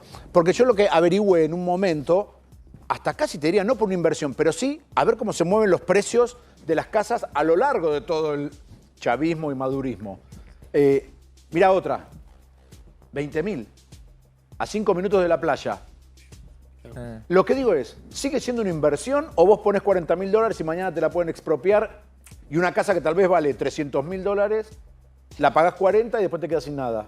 Más allá que de la expropian o no, no hay inversión que valga en un país que vive en dictadura, en un país en donde no hay separación de poderes ni Estado de Derecho. Nadie te puede garantizar no solo que puedas vivir ahí, sino que puedas vivir en paz. Terrible. No hay inversión que valga en un país que es una dictadura. Claro, exactamente. Gracias, Elisa, por su presencia. Gracias a usted. Muy amable. Gracias. Le voy a pedir a la producción que recupere el video de Milei llegando allí a Corrientes, privado para la próxima entrevista que tenemos, porque recién hablábamos del tema seguridad, ¿no? ¿Está bien custodiado el presidente? ¿Está bien que tenga contacto con la gente como tuvo hace algunos minutitos en Corrientes? En contacto, a la luz, decían los muchachos, de lo que pasó con Cristina Fernández el anteaño pasado, ¿no? ¿Se acuerdan? Yo no sé si usará chaleco antibala, como en algún momento se habló, se especuló. Pero vos ves esto y a mí por lo menos, ¿no? Lo primero que se viene a la mente, como lo planteás, es lo que ocurrió con Cristina, porque se da exactamente la misma situación. Igual están muy encima los federales, ¿eh? Pero si vos pones la foto claro. de Cristina Kirchner, la imagen de Cristina Sí, Kirchner, no sé si es momento para no generar, pero también estaba muy cerca. Es como dice Carlos, digo, tirás una mano y lo tenés, que fue lo que pasó con Cristina. A ver, Matías Zacconi es consultor. Sí. Ahí está, consultor, lo digo bien. Sí, muy bien. Mirá, está en Estados Unidos, en Miami. Hola, Matías. Hola, ¿cómo estás, Mariano? ¿Cómo te va? ¿Qué ves acá? ¿Nos estás viendo? Matías, ¿Qué ves ahí? Matías nunca está en el conurbano. No, está en Miami. Sí. Es experto, pero aparte es consultor de seguridad de alto riesgo de Messi en estos momentos. O custodió presidente. Exacto. ¿Qué estás viendo ahí en Corrientes? Mirá. Si me permitís, digo que veo una gran falla en el operativo de seguridad. ¿Ah, sí? Estamos hablando de una custodia presidencial en la cual, como ustedes recién mencionaban, la memoria más fresca que tenemos es el cuasi atentado que sufrió la ex vicepresidente, y hay muchísimas fallas técnicas que veo en la custodia. Fíjate que, por ejemplo, ninguno de los agentes está dado vuelta mirando 100% al público. Entiendo el perimetral, o sea, el que más cercano tenés a él, ser los dos calvos, ¿sí? Pero fíjate que los dos que están atrás solamente están mirando las manos de los que tienen delante, pero nada de lo que tenga atrás. Una vez que vos avanzaste, tenés en este caso a tu protegido ya de espaldas, y tenés que tener uno mínimo dado vuelta mirando lo que te puede suceder de atrás. Sin contar aparte de que yo pondría mínimo 2 agentes del otro lado del público, ¿sí? Para ver lo que sea que sucede, poder reducirlo, poder llevarlo. Y toda esa gente, el público, ¿debería haber sido requisado antes? ¿Debería haber pasado por algún tipo de anillo de control antes de llegar hasta el presidente? En un mundo ideal, sí, Gonzalo, pero el tema es que la realidad es que no pasa. No pasa. ¿Sí? Perdóname, ¿y en otros países pasa? En otros países no se deja que un mandatario llegue tan cerca sin haber pasado. Ok. ¿Me explico? Sí, claro. Vos tenés un perímetro de seguridad armado con barricadas que te permite que el desplazamiento, en este caso el dignatario, del vehículo a la propiedad donde va, depende el grado de seguridad que vos tengas. Por ejemplo, si fuese en una base naval o si fuese una entidad privada, que vos para poder ingresar tuviste que pasar por escrutinio, dejo que se acerquen más. Si no, no dejo que la barricada esté tan cerca, para que me dé el tiempo suficiente para poder responder. Yo ahí recién escuchaba a ustedes que preguntaban si él tenía chaleco antibalas o no. Sé la respuesta, pero por lo que puedo ver las imágenes, pero por una cuestión de seguridad del mandatario en este momento, no te la puedo dar porque si no estaría prácticamente exponiendo el... ¿Qué te pareció? Se entendió. ¿Qué te pareció el atentado a Cristina? O el intento de atentado a Cristina. ¿Qué te pareció? Que no fue real. ¿Cómo? Que el atentado de Cristina no fue real. Que no fue real. Por supuesto, no hay manera. O sea, A ver, ¿cómo es eso? O sea, o no fue real, o estamos hablando del peor operativo de seguridad presidencial en la historia de la vida que tenemos. O sea, no existe. No existe jamás que un operativo de seguridad de un vicepresidente que esté en curso, no estamos hablando de un vicepresidente electo o un ex vicepresidente, ella estaba en actividad, que tuviera ese gravísimo error en el seguridad perimetral, en que, fíjate por lo menos en el operativo de ahora que me estabas mostrando, y tenías vallado. En ese entonces ni siquiera había un vallado, tenías gente completamente cerca. Había vallado. No, lo de Cristina no. A ver, era un vallado mirá, te vamos a humano. mostrar el de Cristina, mirá. Un vallado humano. Mirá, ahí te vamos a mostrar el de Cristina. ¿Qué irregularidades ves ahí vos? Acá ahora tengo mi imagen, solamente tengo el de Milei, no tengo el de Cristina. A ver, ¿lo ponemos completo? Okay. Fíjate que ahí me aparece el de Milei. Bueno, ahí tenés. Fíjate que la parte inferior, ahí es cuando aparece el arma.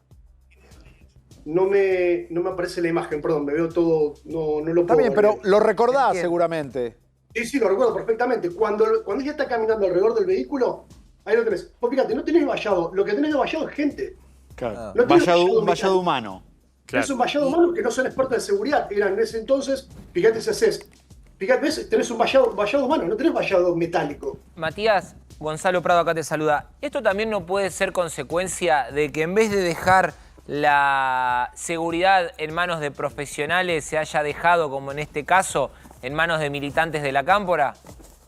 Que fue lo que finalmente sucedió.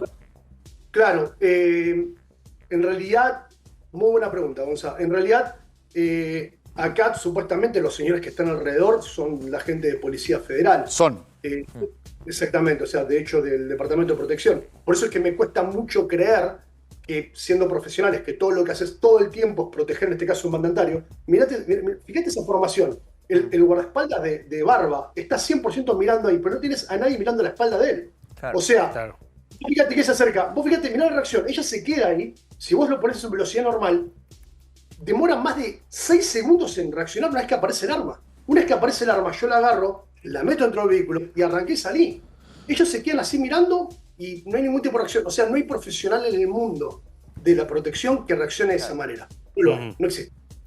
Y vos notás que la política argentina, como se viene dinamizando, ¿no? Todo lo que está ocurriendo con este plan económico. Nosotros arrancamos el programa hoy diciendo cuánto va a aguantar la gente, y la otra pregunta era si esto sale bien, ¿no? Si todo este esfuerzo que está haciendo la gente, el ciudadano común, ¿no? Si tiene un buen epílogo. ¿Vos pensás que hay riesgo o hay hipótesis de riesgo en Argentina sobre la clase política en virtud de esto?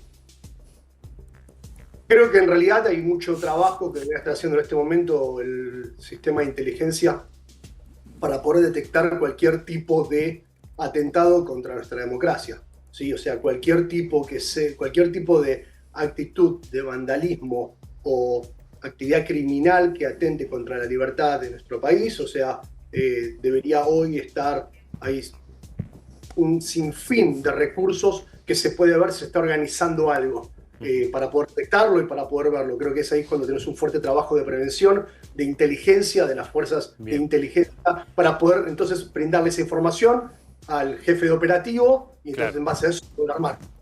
Muchas gracias, Matías. Un gran abrazo. No, gracias a ustedes. Que tengas una buena noche. Gracias. Allí estábamos con un experto en seguridad de Miami. Bueno, el último minuto es de Carlos Estrione. Carlos, ¿qué nos traes para cerrar equipo? Yo tiraría un urgente o un último momento. ¿Es exclusivo? No. Tiremos urgente. Ahí está. Por favor.